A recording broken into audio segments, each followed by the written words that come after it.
Hi, I'm Chris McBrien, a Gen-Xer, and the pop culture from my generation is awesome. And I'm Yancy Eaton, a Millennial, and the pop culture from my generation is dope. Episode 5, Guilty Pleasures.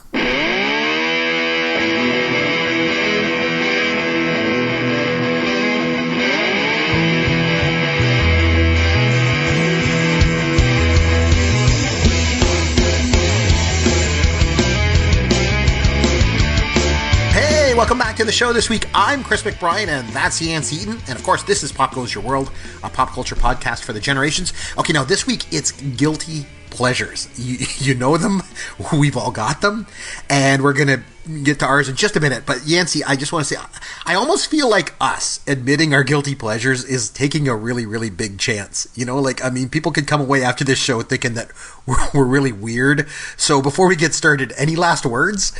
I can't even tell you. I had to get approval for some of these with my wife because I wanted to put some stuff, and she's just like, she's like, maybe wait until you're a few more episodes in. She's like, I don't want to give people the wrong idea. I tell you, it's gonna be great. And the thing is that here's the thing. I know there's people out there that have their own guilty pleasures that they just don't share with anyone. You know, they're afraid to admit them. But listen, here's the deal. Yancy, you and I are willing to come out and talk about our guilty pleasures. So I think regardless of what anyone thinks, this definitely takes guts. Wouldn't you agree? Mm-hmm. All right. Anyway, are you ready to get started? Yeah, man, let's do it. Okay, let's go. And everyone knows how much I love Fonzie. I don't know if you've seen any of the Sharknado movies. Shatner and Takei are going to be there. I cannot believe that this is actually possible. The Star Wars prequels were awful. Young Doctors in Love. Young Doctors in Love. Bad CGI kind of starts and ends with George Lucas. Some of the worst CGI I have ever seen in my entire life. He ruined the whole original trilogy by superimposing Hayden Christensen over Sebastian Shaw at the end of Jedi. Okay, so we're going to be going through our top 5 guilty pleasures. Yancy, why don't you start us off? We'll go from 5 to 1 and we'll alternate as always. So number 5, what's your number 5 guilty pleasure, my friend? This is going to be good. I could have gone a lot of different ways with this, right? But I think my first one, I'm going to go with a very successful pop star by the name of Katy Perry. My wife knows about this. She's cool with this. I am borderline in love with Katy Perry. She's a tall, in shape, beautiful brunette woman. And it's not just her physical appearance that I'm in love with. I literally have listened to her Teenage Dream album and her Prism album probably 100 times. It's really, really cheesy, kind of like teen, glitter pop, super, super poppy, over the top, like summer songs and stuff. But I literally cannot stop listening to it. Since I first listened to her, maybe, 5 or 6 years, if you look on my iTunes, my top 25 most played, maybe 15 are Katy Perry songs. So, really, really. Okay, so question for you. So for millennials, is obviously listening to Katy Perry is frowned upon. It's not cool. Is that the idea? Say that again? So for millennials, listening to Katy Perry is not cool. Is that the idea here? It's just, it's a guilty pleasure. It's something you don't admit to people? Well, for a 27-year-old guy to say that he's, he's, I don't know. It's one of those things where, I don't know, you wouldn't put those two together. You wouldn't link a 27-year-old heterosexual male, being deeply, deeply invested emotionally in, Katy Perry's music. It's not something you just want to advertise, but Gotcha. Like I said, thankfully my wife is totally cool with it. All right. Okay. Well, my number 5 is Remo Williams, The Adventure Begins. Okay. So back in 1985, they came out with this movie. It was based on the Destroyer novels, and it was marketed as a new James Bond type of hero. By the way, he wasn't. And so the movie starts off with this New York cop, and then he gets pushed into the Hudson River, and then he wakes up and he's in a strange hospital room, and he's been kidnapped, and his kidnappers, they've somehow surgically changed his face, but they didn't have much of a budget for the movie, because surgically changing his face pretty much just meant that they just shaved his mustache off. I'm not even kidding. And then they changed his name to Remo Williams because it was a name, if I remember, it was a name on the bottom of the bedpan in the hospital room. It was the manufacturing company in the city where the bedpan was made or something. So anyway, he gets recruited into this weird group called Cure, and it's run by Wilford Brimley, and he gets trained to become a master assassin by a Korean martial arts master named Chun. But of course, since it's 1985, they didn't even use a real Korean actor. Instead, it was Joel Grey in makeup. So Joel Grey, by the way, is Jennifer Grey's dad. The girl from Dirty Dancing and Ferris Bueller. So it's her dad. But the thing is, as crazy as it sounds, Joel Grey was awesome in the role. Like, he even got a Golden Globe nomination for it. So, but anyway, he trains Remo to become an assassin, and it's basically like this big adventure, but nothing really happens. And then Remo rides on a tree in a lumberyard and then like walks on water across the lake. It's totally cheesy, totally embarrassing, but I'll tell you what, I totally love it. I remember my roommates in college, they caught me watching this movie, actually on more than one occasion too, and they thought I was a total loser for it.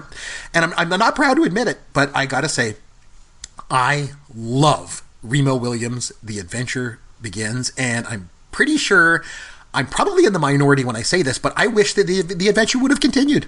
But it never did. The movie bombed and they didn't make any more of them. But that's my number 5. So your number 4, guilty pleasure. Yeah, onto my number 4. Okay. Wow. Okay. So I don't know if you've seen this movie or not. I think you have. For a little while, it was pretty relevant. But it's called Napoleon Dynamite. You're aware, yes, I'm yes. sure. Oh, yeah, I know it. Okay. So a lot of my friends in high school were obsessed with this movie, and I was very skeptical. I'd never heard of it. You know, obviously, I back in the day, I was so uncultured where if I didn't see something in a movie trailer, I just assumed that it was because it wasn't a very good movie. So surely, you know, for somebody to bring up a movie they hadn't heard of, there must be something inherently flawed with the film. So I finally convinced my parents to go to Blockbuster back whenever Blockbuster was still a thing. Like, people would literally drive to a physical location to pick up a movie and take it home and watch it, which nowadays just sounds crazy. But anyway, so I get my parents to rent Napoleon Dynamite, and myself, my 2 sisters, my older brother, I had 2 more friends over, and my mom and dad all sit down and watch this movie. And I'm not kidding, Chris. I cried from laughing so hard this entire movie. Literally could not control myself, giggling, nearly pissed my pants. And I look over at my parents, I look over at my siblings, and they're all just stoic, just sitting there, just not having fun, not enjoying this. You can tell, like, the only reason why they didn't get up and just walk out of the room was because they, I guess, didn't want to hurt my feelings. But this movie, even now, is one of the most quotable, just weird, off-beaten movies I've ever seen, and it's always stuck with me. But it's one of those movies where it's so incredibly polarizing, where if you make some sort of quote and somebody picks it up that has seen the movie, you just became best friends. But people who have seen the movie, they normally only watch it once, or they only watch half of it, and there's no in between. There's no I kind of like the movie, or I'm kind of indifferent to it. It's you love this movie or you hate it. So Napoleon Dynamite is my number 4 guilty pleasure. Oh, and the thing is with that movie, like, I don't think I've ever seen a movie before or after that's so ambiguous. Like, the whole thing, everything about that movie is ambiguous. Like, yes. Does it take place in the 80s or is it current day? It's like in Idaho or something like that, but then there's like a Mexican kid running for school president, and then even like his brother Kip, and then it looks like the 80s, but he's online and he's like dating, and then even the girl that comes, that LaFonda, like, you can't even tell is she a female or a male? Oh my. Like, it's just, the whole thing is just so ambiguous. That's a good one too. Yeah, admitting that you like that, I guess, could have its things. Okay, my number 4, The Love Boat. I'm sure you've probably heard of this show, Yancy. It took place in the 70s, and every week it had like different guest stars. And I got to tell you what, I use the term stars very loosely when I say that for the people they had on there. You know how they have Dancing with the Stars, but the stars are like Z-list celebrities. Imagine that, okay? But every week on a cruise ship with like cheesy scripts and corny dialogue, and they even had a laugh track. The crew's the same every week, and they're awesome. Like, there's Gopher. He's the yeoman purser, and he was played by Fred Grandy, and he went on to have a political career as a congressman, go figure. But there was Isaac, the black bartender, with this like wicked handlebar mustache. And I think my favorite of all was the ship's doctor. It was played by Bernie Capel, and he was supposed to be like this womanizing guy. He was the ship's doctor, right? And he made it with all the girls. I mean, he's like a total nerd with this like big glasses and a goofy smile. The thing was, like, it was pretty much a floating mess, really. But I totally love this show. And funny, a couple of years ago for Christmas, my wife was asking me, she's like, well, give me some ideas, honey. Like, what would you like for Christmas this year? And I noticed that The Love Boat was coming out on DVD, so I asked for the first season on DVD for Christmas, and I got it, and I forced my wife to watch all 25 episodes. 25 episodes? I made her watch them all. I'm lucky she didn't divorce me, for crying out loud. But the thing is, to this day, when I'm alone, I'll find old episodes online and I'll watch them by myself. I think it's totally embarrassing, and I hate to admit it, but I freaking love The Love Boat, and I can watch it all day long. That's so weird. Oh, I know. Chris. I know. I can't. This is what I'm embarrassed. This takes a lot of guts to do this, but anyway, I'm doing it. That's my number 4. So what's your number 3? So real quick, so is you said you're talking about they enlisted a bunch of D-list actors, basically, like every that week. That makes me think of.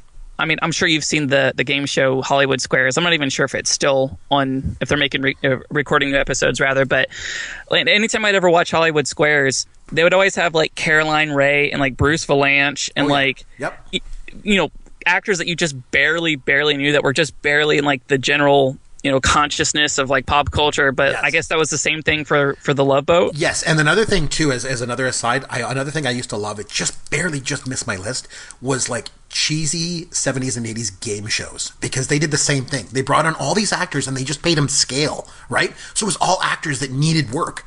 So a lot of them, like, they hadn't worked in years, or just like you were saying, they're from the fringes of Hollywood, and they would come on, and yeah, it was the same thing. So it was just like Hollywood Squares, but before. The big one in the late 70s and early 80s was Match Game. The Match Game. Oh my God, it was the best show ever. Gene Rayburn with like a long microphone, and then he would get, like, contestants would come on, and then there was a panel of 6 stars. Stars, again, very loose term there. And what they would do is, the Gene Rayburn would make, they have a sentence, and there'd be a blank in it, and then the contestant would have to say what the word would be in the blank to fill in the blank, and then have to match it with all the stars. And it was like always like these sexual innuendos and all this stuff. And everyone on the show would be like drinking and smoking and like, oh, just crazy. Loved it. But yeah, definitely cheesy stars, just like on Hollywood Squares, exact same thing. So anyway, what's your number 3 guilty pleasure, my friend? All right. My number 3 guilty pleasure is actually something my wife and I do together, and don't let your mind wander with that. But Chris, you've heard of Twitter, obviously. We're both active on Twitter all the time. Very active. But do you use Vine? No, I actually don't. You don't use Vine. Are you intimately aware at all? I'm familiar with it. Yep, but I'm not into it. Yep. So obviously, those of you who don't know, Vine, according to Wikipedia, is a short-form video sharing service where users can create 6-second-long looping video clips. It's actually owned by Twitter now. I've never posted a single thing on Vine. I don't make videos on there. For whatever reason, I've just not used that medium. But in one of our past shows, we talked about, you know, Saturday Night Live, and we talked about how comedy is so important to you, and stand-up, and just original content and stuff like that, and you know how gifted, you know, certain people were in the past. So there's this little niche community that has basically sprouted from this Vine, which you would think 6 seconds isn't a lot to do a whole lot, but it's actually quite the opposite. This has turned into its own art form, basically, of making clips and short skits and stuff like that within 6 seconds. Well, they have a humor channel on there that's just people making jokes or doing funny skits and stuff within these 6 seconds. And it's something that my wife and I have literally, it's a weekly thing now. She will go while I'm sleeping, because she's a night owl. She'll stay up super late and I have to get up really early for work. She'll go and she will look at all of the most popular humor, Vines from the last week and a half or 2 weeks or so, and she will favorite all of them and save them. We'll go back and we'll watch them together. And it's almost like a game, because she's trying to find stuff that will make me laugh, and she's gotten really, really good at it. But you want to talk about some of the most creative, just progressive comedy, Chris? It's on Vine, and it's insane.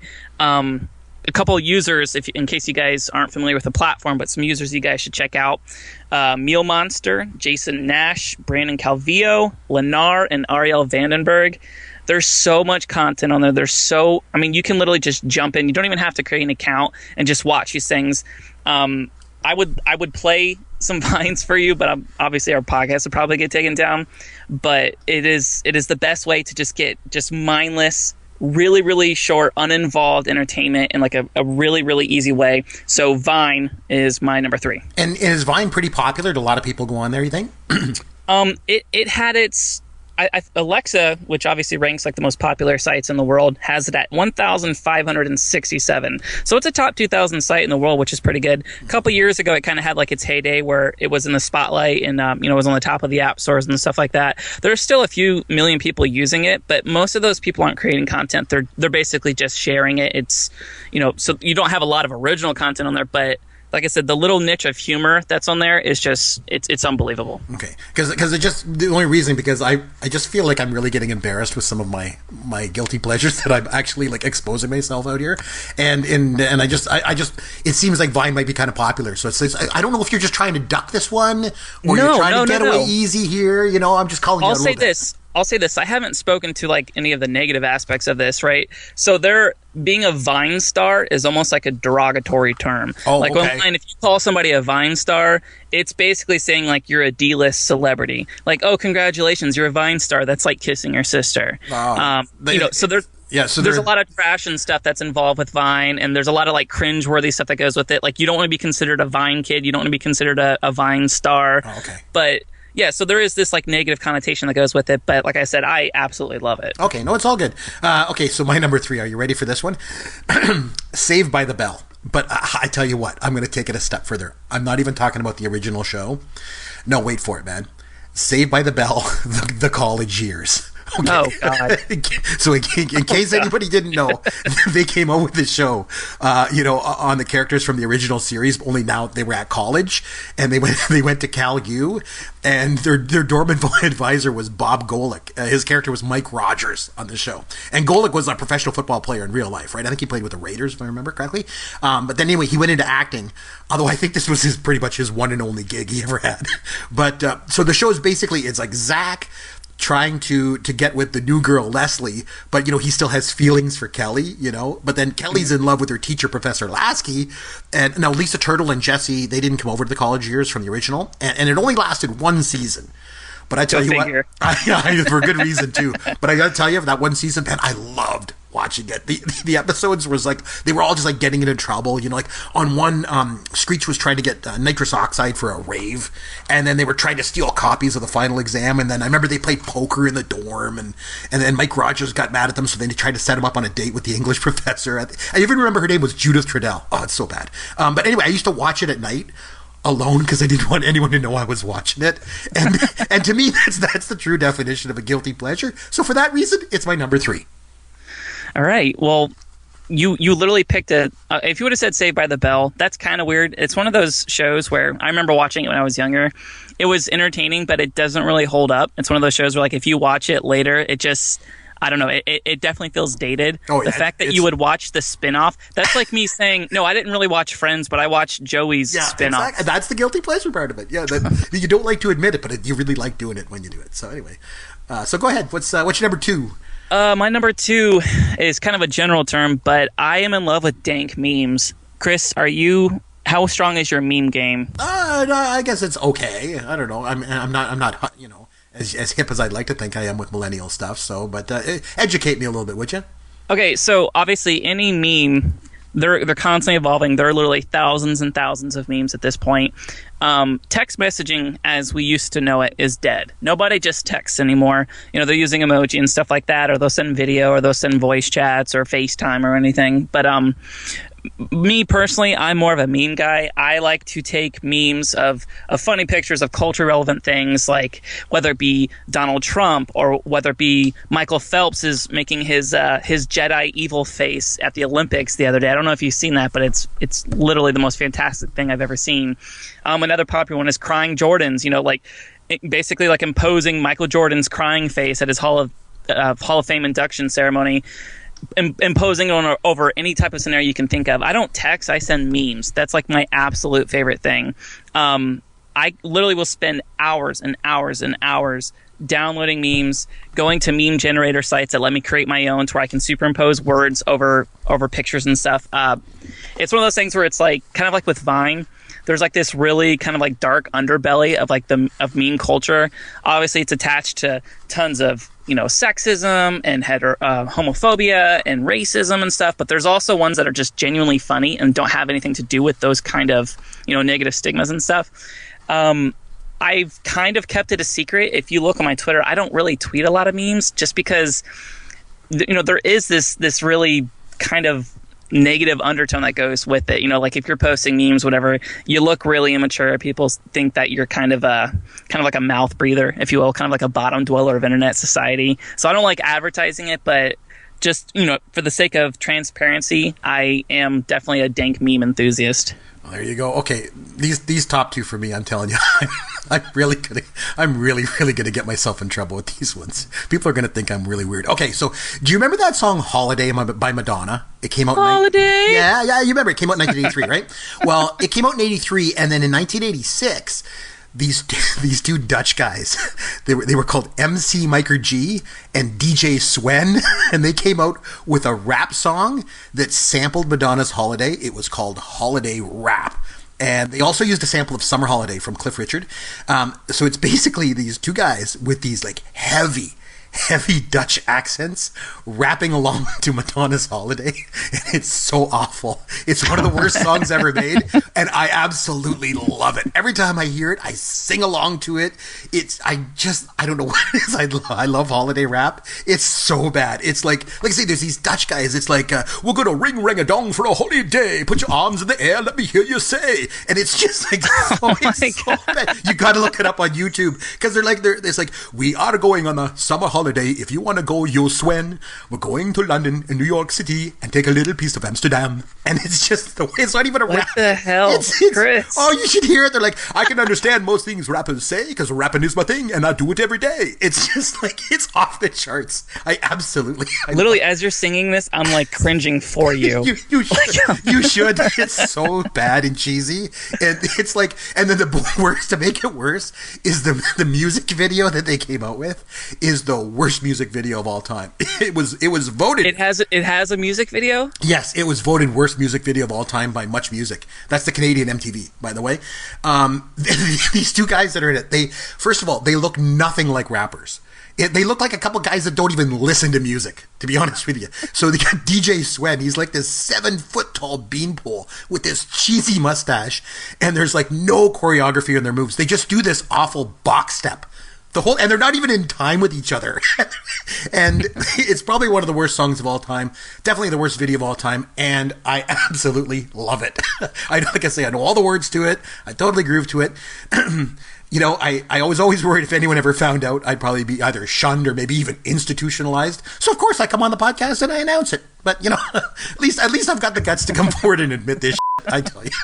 Okay, on to number one. What's your number one guilty pleasure? I have some homework to do. As soon as we get off this, I'm going to you got to go look up Holiday Rap on YouTube, and you're just gonna fall off your chair. I'm sure Madonna really appreciates being tied to that too. Oh yeah. Oh, of course. All right, my number one. It originated as a Twitter thing that morphed into an entire internet thing, and I spend most of my time basically consuming this type of content on Reddit, which I'm sure you know what Reddit is. Yep. In case you guys don't know, it's kind of like the front page of the internet. It's a bunch of forums where people can submit content, and they can upvote or downvote them and leave comments. So, kind of embarrassed to say this, but my number one is actually Black people Twitter. Now, hear me out. I can feel the tension all over the airways. Black people Twitter is in no way, a bunch of white people making fun of black people. So let's stomp that right now. Black people Twitter is literally a celebration of black culture, 100%. And if you want to talk about the funniest things you have ever seen, it is on the Black people Twitter subreddit. The most unbelievably funny stuff. They take everything and turn it into a joke. Everything. Anything that's relevant in the news, whether it be Obama or Donald Trump we've mentioned Donald Trump twice already. I need to stop. Anything you can possibly think of. Most of it is like rated, R basically. I probably couldn't give you some examples over the show, but you want to talk about the most original, funny, no filter, no censorship whatsoever. It's Black people Twitter. I'm telling you, it's a celebration of black culture. It is in no way laughing at anybody or trying to degrade somebody. It's basically like for them, by them type of thing. But just as an outsider, reading these posts is the best thing on the internet. So when you get a chance, go to reddit.com/r/blackpeopletwitter. And I promise you will laugh so hard you'll cry. I will definitely take a look at it. Okay, on to my number one guilty pleasure. Okay, so you have to bear with me with this on a second, okay? It's gonna seem really weird, and I can't even believe I'm gonna admit this to people. I just don't judge me, okay? Whatever you do, because if I'm willing to admit this shit, then you cannot judge me, okay? That's the rule this week, all right? Now I'm sharing this one because it's TV related, so here goes. when I'm at home alone, or even if my family's there, but I make sure they're not looking or anything like that. When I'm in the kitchen and I'm cooking dinner, I pretend that I have my own show on the Food Network. Oh, my. Oh, my God. I do. I totally do. I even talk through like prepping stuff. I'm like, first you got to chop up the shallots, and then, but if you can't get shallots at your local grocery store, don't worry. Just get a Spanish onion, but just make sure you don't overdo it. It'll still cook in the sauce when you don't like that. I do that. I even have a name for my show. It's called Kiss the Cook. Oh my God. and the difference, my hook on the show is, I drink on the show, right? I actually drink wine while I'm shooting the show. Well, pretend shooting the show anyway. But I cannot be the only person in the world that does it. There has to be other people out there that pretend that they have a show on the Food Network when they cook dinner. There has to be. Or what's it called? Kiss the Cook? Kiss the Cook. That's me. Yeah, that's my show. Can you give us a little sample? Can you give us your intro? No, like I said, there's me chopping up shallots or whatever. I'll be like, you know what? And when you're putting together the shrimp and you're putting them on the barbecue, just kiss them on either side. You just want to get them pink. You don't want to overdo it. You want to make sure you stay away from that. It's just awful. I tell you, I'm probably just demented. But Yancy, maybe I need help. But I think I cannot be alone. There's got to be other people that think like that too. But that's my number one guilty pleasure of all time, and I need serious help. So let's just move on to Fun with Yancy. Okay, so this week I'm going to be asking you questions, Yancy. I'm going to try and keep it to a lot of guilty pleasure type stuff, especially for my generation. See if you can guess some of the guilty pleasures that we had, when I was growing up, okay? So the first one, this is a game, okay? It was developed in 1973, but became popular in the 80s, okay? And it had countless players all across the world, but very few of them, I think, seemed willing to admit, that they like playing the game. So therefore, it's the ultimate guilty pleasure game. So because there was no board, and the game just consisted of rolling these really weird shaped dice, and it portrayed adventures and stuff like that. It was seen by some parents and authority figures as an occult plot. Can you name the game? So it has no board. No board. It originated in the 70s, but was popularized in the 80s. Is that what you said? Yep. And it's about you portraying adventures and stuff like that. And, like I say, some parents thought it was, a bit of an occult thing. There was even movies made about it. A movie with Tom Hanks came out about it being a really weird game. And a lot of people wouldn't admit, because if you admitted that you liked playing this game, you were like a total nerd, right? That was the idea. Can you name the game? I can't. I don't know. Dungeons and Dragons. See, honestly, that was my first guess, but I thought Dungeons and Dragons was like a card-based game. No. Not at all. Purely imaginary. Yep. Okay, on to the next one. Now, I mentioned Saved by the Bell, the college years, as one of my guilty pleasures. God, I love the show. Now, I know you were only born in 88, right? Correct. But Saved by the Bell has been replayed and replayed in syndication a ton over the years. So you've definitely been able to see it. So here's my question. You've seen the show, obviously, right? Yeah, I've seen a handful of episodes. Okay, good. On the original series, the gang all used to hang out at a diner where they'd eat food and socialize. What was the name of the diner? Oh, I even remember seeing the window. Don't they always pan out to the logo? Yep. I can't remember. What is it, Christopher? It's The Max. The Max. Okay, yeah. Yeah. Okay. Yep. That feels right. Okay, so this TV show ran from 1978 to 1984 on ABC. It featured the characters Mr. Rourke, who was portrayed by Ricardo Montalban, and his pint-sized sidekick Tattoo, played by Hervé Villechaize.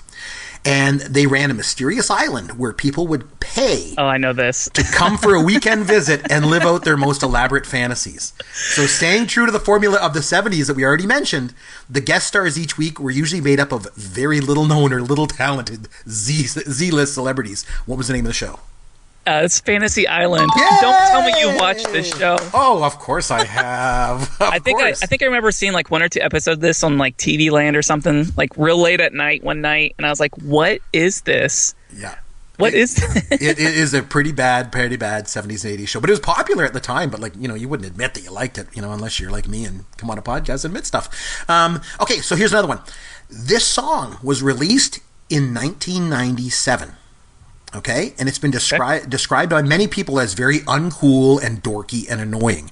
It was written and performed by three brothers and continues to keep people bopping along to the music as a guilty pleasure almost 20 years after it first came out. What's the name of the song?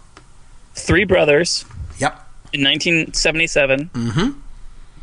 Man, I feel like I should know this. And it continues to keep people bopping along to the music. 20 years later, what's this guilty pleasure song? I don't know, Chris. Who is it? The band was called Hanson. What? That was 20 years ago already? Bop, baby. Bop. You know it. Very big, a big guilty pleasure song. Okay, so one more for you, okay?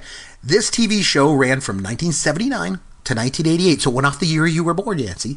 Okay. But I'm sure you've heard of it, though, okay? I'm going to give you lots of hints. Okay, it took place in an all-girls boarding school, and it featured several girls learning about the facts of life from their school house mother, Mrs. Garrett.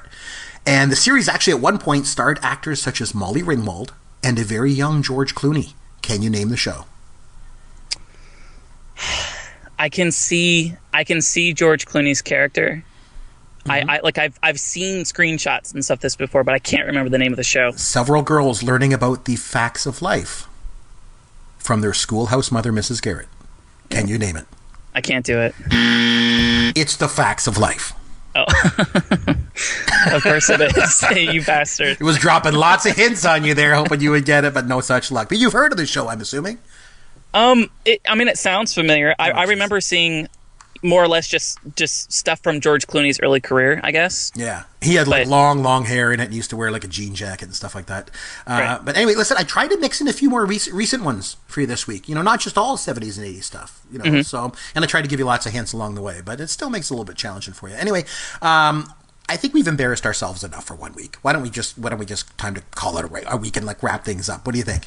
Yeah, fair enough. Let's do it. But I will say this. I tell you what, if you know, like Yancy and I, if you have any guilty pleasures and you actually have the guts to talk about them, just like we did, make sure you reach out to us on Twitter at @CMcBrien or at Yancy Eaton, or you can always shoot us an email at chris@popgoesyourworld.com or yancy@popgoesyourworld.com.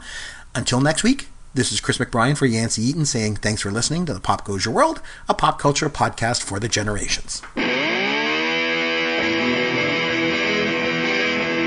Thank you for listening to the Pop Goes Your World podcast. Continue the conversation on Twitter at @CMcBrien or at Yancy Eaton. Please consider leaving a review for the podcast on iTunes or wherever you download and listen to the show.